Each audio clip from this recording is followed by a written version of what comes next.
Hello there, boxing fans. Thank you for joining me once again here on Talk and Fight for another episode of Boxing News Today.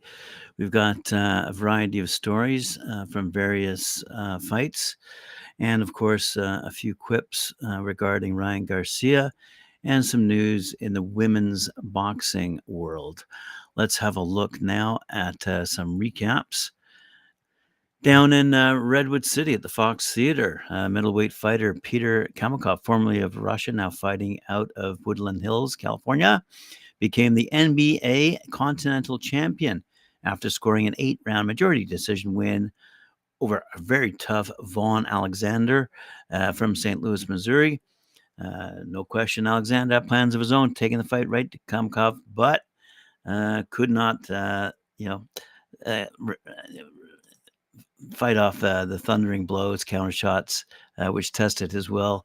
And, obviously, Kamakov is now 12-0, undefeated after winning over Alexander down in California. Great fight from California. Anyway, in other news around the world, let's have a look here. Former heavyweight title challenger Dillian, the body snatcher White, now 30-3, returned to the first time since November 2022 to stop Christian Hammer after 3 rounds. And that took place at the Royal Hotel in Castlebar, Ireland. Of note, sidebar, White called out Hammer and named him a coward for not returning to the fight. Also on that card, a bit of an upset. Middleweight Gary O'Sullivan, now 31-6, returned for the first time since his world title defeat against Erslandi Lara back in 2022 to lose an 8-round decision to unheralded Sofiane Kati, who's now 15-4 by scores of 77-76. I'm sure he's upset. Anyway, in other fight news, we saw something we mentioned last week quite a lot. William Zepeda retaining his IBF WBA lightweight world title. It was an eliminator, undefeated. Knockout machine, WBA number 1, WBC number 1, WBO number 3, IBF number 6. He's now 30-0, 26 knockouts. Quite a powerhouse. And he put a 4-round beatdown against IBF number 4, WBA number 5, WBC number 6, WBO number 14, Maximus Hughes. And that took place at the Chelsea at the Cosmopolitan Hotel down Las Vegas. Zepeda's nonstop punching gradually broke down Hughes, and Hughes' corner stopped the fight after round number 4. Elsewhere that we mentioned last week as well, undefeated WBA number 4 lightweight Floyd Kid Austin Schofield remains undefeated, 17-0, as he won by 5th round disqualification over his opponent, Asturi El Puma Suaro. Suaro was deducted a point for fouls in rounds number 2 and 4. Then he was disqualified in round 5 for a low blow, time being 2 minutes 7 seconds. By the way, Schofield suffered a cut over his right eye from a headbutt. Unbeaten middleweight Eric Priest remains unbeaten, 13-0. He hammered out a 10-round unanimous decision over Jose Sanchez, and scores are 190, 99-91, 99-91. Good for Eric Priest. Also on the bout card, Tristan Sweet T. Kalkruth, a cruiserweight, is now 13-1. He scored a 2nd-round knockout over Marquise Weston. A left hook finish Weston, and time was 1 minute 33 seconds, as I said, of round number 2. Pro debuting welterweight Joel Iriarte won by referee's stoppage in round number 2 against Brian Carguacondo. In other fights around the world taking place in Birmingham, England, WBC number 12 heavyweight Juggernaut Joe Joyce, 16-2, rebounding from his 2 straight KO losses to Xia Zhang, scored a 10th round knockout against Cash Ali, who's now 21-3. As I said, taking place at Resorts World Arena.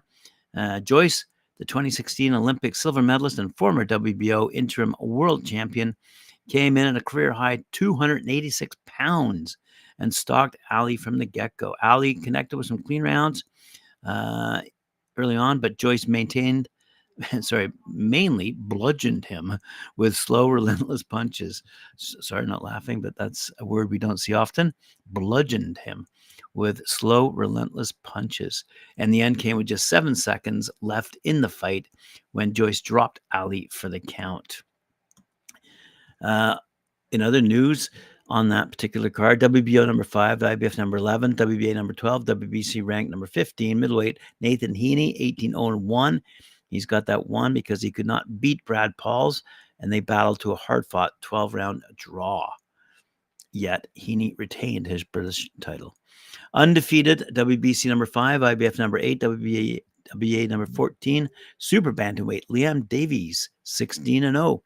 Scored a spectacular second-round knockout against IBF number 12, Eric Ayala.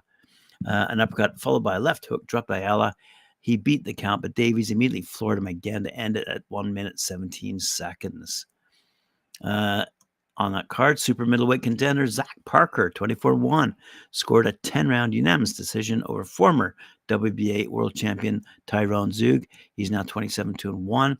Zug dropped Parker in round number 2 and pressed the action, but judges preferred Parker's boxing and movement. Scores were 96-94, 97-92, and 98-91. WBO number 11, unbeaten super featherweight Dennis the Menace McCann. He's now 15-1, won a 12-round unanimous decision over Brad Strand, who's also 11-1. McCann dropped Strand in round number 2 en route to 116, 111, 116, 112, and 118, 111 scorecards from the judges. In an upset, WBO number 12, welterweight Ethan James, 12-1, was stopped by Owen Cooper, who's now 10-0. Undefeated, Cooper dropped James in round number 1 with a left hook and got the win when James' corner pulled the man out of the round after round number 9. Cooper claimed the WBO European and English titles in the process. Unbeaten junior welterweight Pierce O'Leary, 14-0, stopped Hovhannes Matriosyan at 16-1 in round number 9 to retain his WBC international title. It's good to see that boxing is returning to the Turffontein racecourse in South Africa. I believe it's in South Africa. Let's have a look. In one of the leanest periods in South African boxing in recent years, fight fans are pleased to hear that 2 South African-based Congolese fighters, Jason Medi, 6-1, and Jimmy the Beast Majundi, 10-7, will meet for the vacant World Boxing Federation All-Africa light heavyweight title at the Turffontein Racecourse in Johannesburg. So yes, South Africa. That'll take place upcoming very shortly, Wednesday, March 27th. Mississippi heavyweight Tavoris Bear Barnes, 5-0, showed an impressive skill with a second round stoppage of debuting Duke Sensley in front of a packed crowd at the Mel Ott Center in Los Angeles. Barnes, who outweighed his opponent by 30 pounds, landed solid shots while avoiding a wild attack from Sensley in the opening round. Sensley was ruled down in round number 1, but only due to his gloves touching the mat. He didn't look seriously hurt. The final round saw a controlling and disciplined performance from Barnes, who ended the night with a flurry of punches after hurting his opponent with a right uppercut. A right uppercut also forced the bout to be stopped by referee Keith Hughes at 1 minute 40 seconds of round number 2. Trainer Chase Dixon said in the post-fight interview, "Everyone is calling to get Bear into camp, but we plan to ease him," that's Barnes that is, "back in and keep him busy." Barnes was coming off a 2-year-plus layoff. Wow. Good for him. All right. Let's move along to good old Ryan Garcia, still making the headlines prior to his upcoming fight against Devin Haney. Let's have a look here. Boxer Ryan Garcia, according to ESPN, said Friday that the New York State Athletic Commission wants him to undergo a mental health evaluation ahead of his April 20th WBC junior welterweight title fight against Devin Haney in Brooklyn. The since deleted video post to social media, Garcia, who's 25-1 by the way, said the commission informed him the evaluation request surrounded his posts on social media. So said Garcia, "Is it not my U.S. constitutional right to have free speech? So, because I'm tweeting what I'm tweeting, that's premises for mental evaluation? That's curious," he asked. Garcia has made a litany of eyebrow-raising social media posts over the past few weeks, ranging from conspiracy theories to claims he has evidence of the existence of extraterrestrials. Matthew Delaglio, director of boxing for the commission, declined to comment. Golden Boy promotion spokesman Stefan Friedman said, as in the case with all Golden Boy fights, we're in close contact with the commission and sanctioning bodies and will, of course, follow any and all rules and regulations to ensure our fighters are ready on fight night. Someone else weighed in on that one, Shakur Stevenson. Shakur Stevenson has once again offered his services to replace Ryan Garcia as the opponent for WBC light welterweight champ Devin Haney on April 20th. Devin's dad, Bill Haney, rejected the possibility of a fight with Shakur, who's 21-0, by the way, saying he brings nothing to the table. Shakur reacted to that comment by saying, I smell fear. Okay. Haney, by the way, he's 31-0, 50 knockouts, posted a remark in response, taking issue with Shakur, continually calling him out, even though he's now fighting at 140, not 135, and telling him he needs to focus on fighters in the lightweight division. Of course, that's a little hypocritical on Haney's part, as he and his dad Bill have been calling out lightweight Gervonta Davis nonstop, despite the two not sharing the same weight class either. Let's take a look at what's happening with our good friend Mea Motu down in New Zealand. According to Sue Fox over at womensboxing.com, IBO World Super Bantamweight champ Mea Motu will take on Thailand's Napaket Siraswas at the ABA Stadium in New Zealand on April 26. Now, interestingly, as a sidebar in this particular story, Peach Boxing's stable has unfortunately been forced to end their working relationship with Dean Lonergan at DNL events after Lonergan lost his financial backers. Due to this, Peach boxers are now signed with No Limit Boxing under Matt and George Rose. The good news is great things are coming. However, it means we'll be seeing less of these boxers fighting in New Zealand. Motu is seeking to unify her world title, hopefully in July, as she begins to venture for mega fights in Australia and the UK. But the downside to greatness is that her next fight could be her last fight in New Zealand. And what better place, though, to have that fight where it'll be where it all started for her at the historical ABA Stadium. Motu has had a successful 2023, by the way, by winning and successfully defending the IBO world title, overcoming the odds of broken ribs, dislocated shoulder, and asthma. But the year ended perfectly with a sold-out show in Whangarei. Motu will be taking on Thailand 20-year-old boxer Siraswas. Siraswas has an impressive record, 7-1, by the way, with the only loss coming to Australian boxer Enja Ryan last July.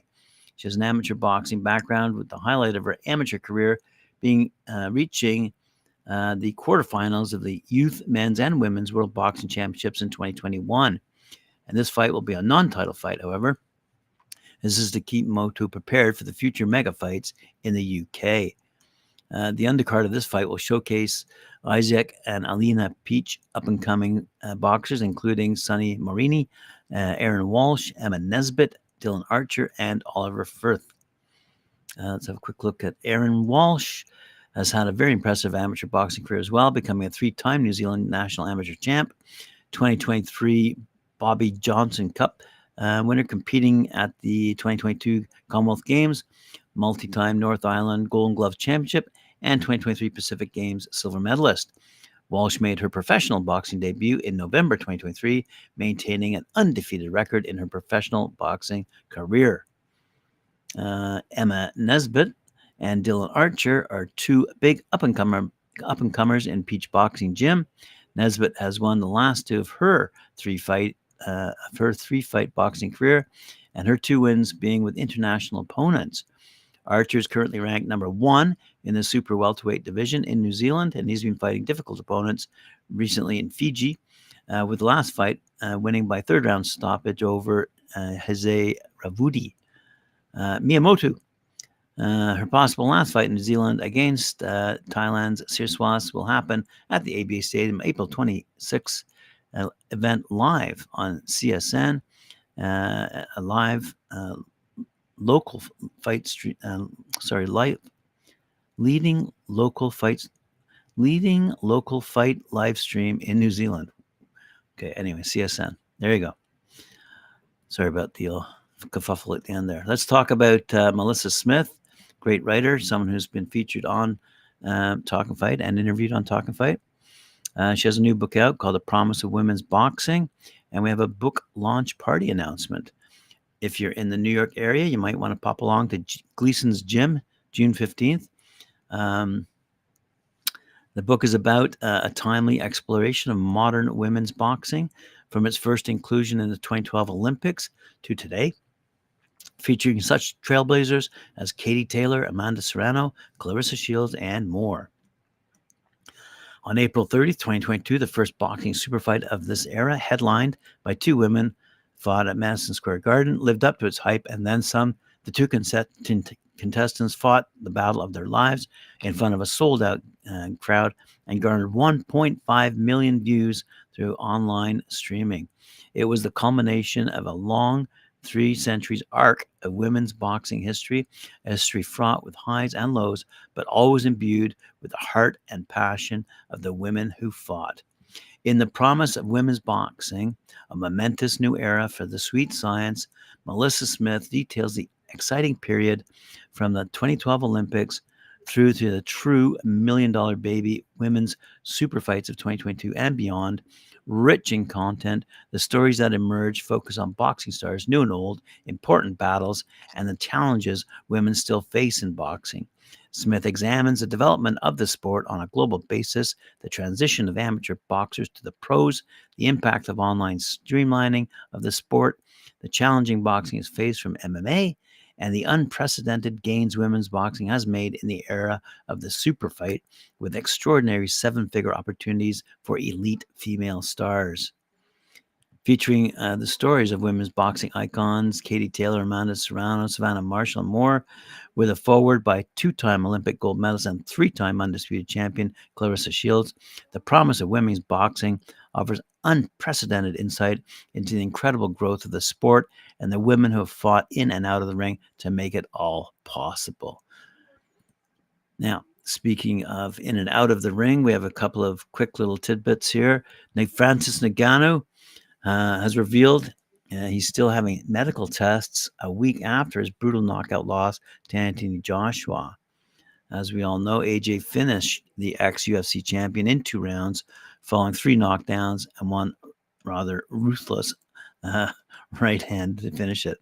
Ngannou was left needing oxygen following the finishing shot, but spoke out Instagram Live to give fans a bit of an update. He said, "I was conscious right after the knockout, and since then, everything's been good.